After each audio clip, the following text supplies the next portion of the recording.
Hi, just wanna share something. Alam niyo yung oras ngayon dito is 6:45. See that?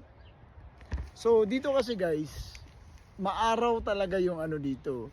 Yung pag summertime dito, 9:30 to 10 p.m. mag-start yung paglubog ng araw. So yun yung start ng dilim.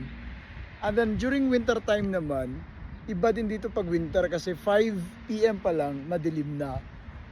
So alam mo yung very awkward kasi sinasabi mo yung have a good night, ganito yung ano, ganito yung sistema ng panahon. Have a good night. Dati na-awkwardan talaga ako kasi maliwanag pa naman na good night na. Pero dapat pala nagbe-base ka sa oras mo, sa watch na meron ka. Kasi dito, syempre 6 p.m. onwards, good night na yan, di ba?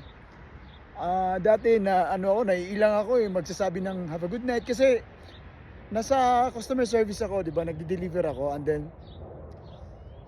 hello, ganun talaga dito. Hello, how are you? And then pagkatapos doon, have a good night. Kaya ganun yan sila. So parang dati na awkward din ako eh. Have a good night. Tapos ang liwanag. Pero ngayon, nasanay na ako. Sanayan lang pala dito yan. So, ganun dito guys. Ganun yung panahon dito. Pag summertime, matagal talaga yung dilim. Until next time!